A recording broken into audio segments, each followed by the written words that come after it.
You guys have been asking, so today we're going to check out the hidden secrets of the ultimate pressure washing detailing station. So you don't want to miss this one, so stick around.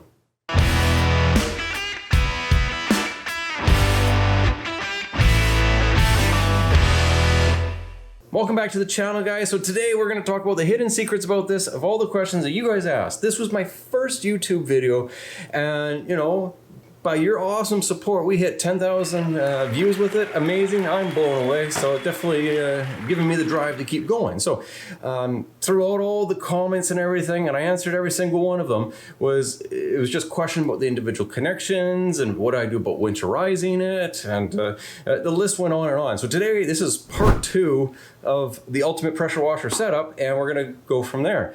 If you wanna check out the part 1 of this, check out the link above, link in the description, and of course at the end of the video.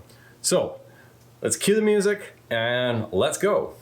So after you guys determine the best location for your pressure washer, the next step is to get your water and your power. Now, we'll get into power in a minute, but for water, I was fortunate enough to have my hot water tank in the corner of my garage. So if I open this door, let's take a look and get in there, and I'll talk about those details. With access to my hot water tank, I was thankful that they brought off 2 lines, one for the cold and one for the hot. Now, the next question was 1/2-inch lines or 3/4 inch. I struggled with this. I thought, oh, it's better to get 3/4. I had access to 3/4 inch lines to tap into. Now, at the end of the day, if you weren't using this setup and you're just plugging into your standard garden hose, I guarantee you that's a 1/2-inch line. If you go to Lowe's or Home Depot or any of those standard hardware stores, the hose bibs that you buy from there are 1/2-inch lines. So kind of after concluding that, I went, it's okay to go 1/2 inch. If you can go 3/4 inch, then yeah, you're gonna get more gallons per minute. You're still gonna get the same amount of pressure. Is it gonna make a huge difference? I can't tell you, but I can tell you that my 1/2-inch line for my pressure washer does wonders, and I have no complaints. And again, if you're plugging into the side of your house into the garden hose and doing that setup with your pressure washer setup, that's most likely a 1/2 inch as well. So again, with my case of having these 1/2-inch lines, it was good. If I needed to go to a 3/4 inch, then I would have had to gone, come into this location and down into my crawl space. But we're gonna talk about this. So one advantage of having my hot water tank here is I considered getting a mixing valve, which would allow me to connect both hot and cold into my line for my detailing setup. I ended up not doing it, but it was definitely a consideration. If you got that option, think about it, consider it. The valves are around $150, so they're not cheap. That's the one negative about it. It gives you the positives that you can get washed during the winter, not with cold water, but the other negatives, you just got to be really careful about how hot you have that temperature, because you will strip your waxes and possibly damage your coatings in your car, and you don't want to do that. In the end, I just went with the cold, and that's fine.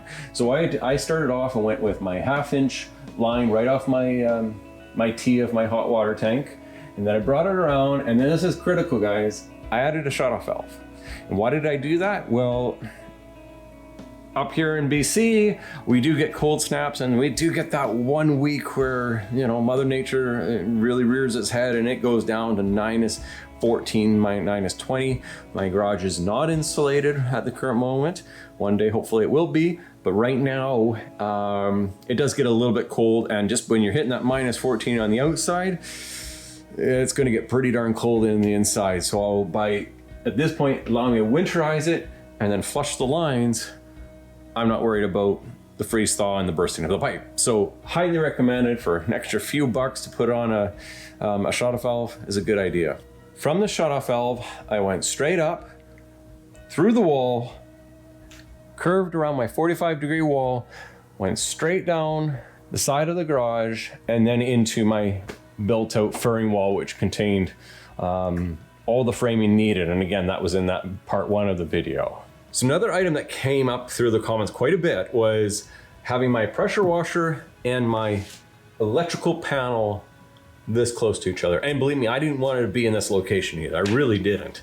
I looked at all the options to the garage. There was one other spot that could work, but then I would have to gone from a 50-foot hose to a 100-foot hose, and it still didn't make sense. This was the best spot. It works wonders. The water was accessible really easily. The fact that I had my power next to it, that was very simple for my electrician to tie into and add a brand new dedicated 20 amp breaker to it. But it came down to the question, was this fine? And a lot of individuals said it's illegal to do. It's illegal to do in Canada. And my question back to was, show me where it is. And I've downloaded went on to the website where they've got the National Electrical Code. You can't download it. You can't search it. So you got to go page by page. And I looked I spent a good half an hour trying to find the clause about water and the panel. I couldn't find anything. I reached out to a few electricians of mine, and same thing. They said nothing in the code restricts or states that it cannot be within so many feet of water. And I also reached out to my electrical engineers that I work with on a daily basis and designing high rises and schools that I do, and asked to talk to their field reviewers, and same thing, they couldn't tell me they basically said it was all good what I was doing.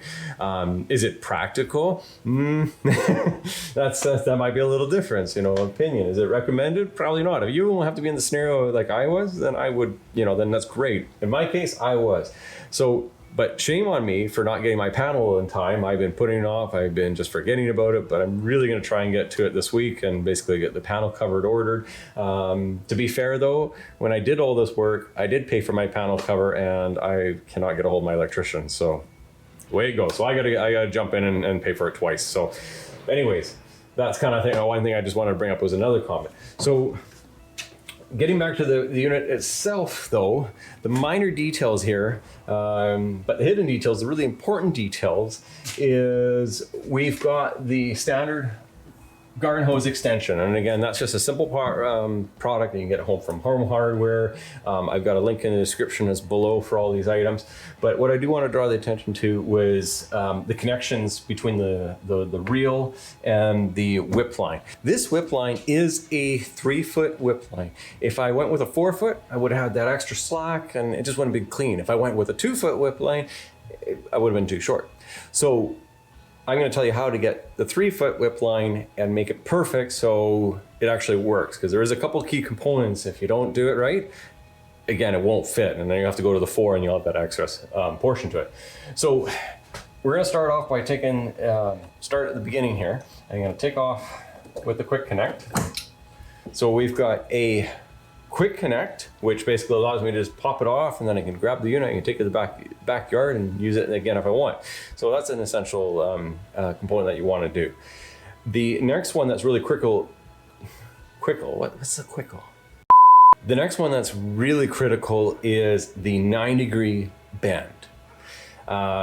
It's a 90 3/8 connection. That's a male, of course, that goes into the quick connect, and then it's a female connection which allows the male whip line to go into that.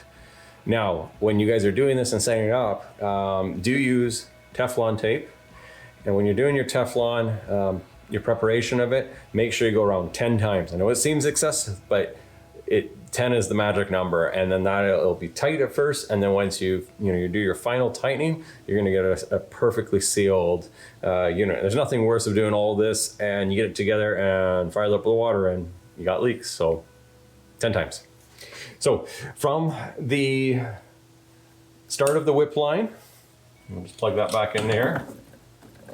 So we come all the way down to the end, and then again we've got our male end of the whip line, which goes again pretty much into the same connection piece here. It goes into the female side, and then it's 90 3/8 male connection into the hose reel itself. So it took me a while to find these. I found it at KMS Tools in Canada. I did get one of the parts from Princess Auto as well, but this was my favorite, and it worked. And if I had ever replaced it, I'd go back to this one. So you just gotta find them. I searched on Amazon and they were like $40, so don't spend that. These are only a couple dollars, so keep that in mind. Once you've got that all connection into there, then we'll talk about this. But a little pro tip about the connection with this, do the stuff, like put these connections all together in the whip line down here before you bolt this to the wall. There's no way I physically could be able to turn it afterwards. I had to do that prior to the install of the reel itself. So basically get your connections done, lay it all out, draft it out, and then secure them, bolt them on, and you're good to go.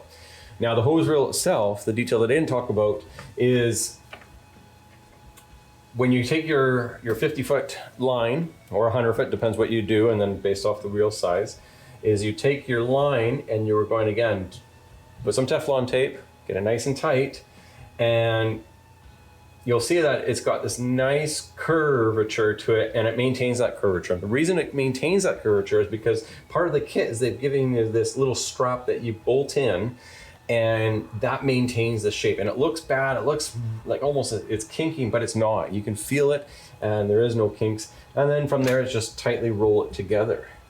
So at the end of the Cobra Jet hose, we do have the MTM Gun on a swivel, built-in swivel connection, which is awesome, stops you from kinking it there.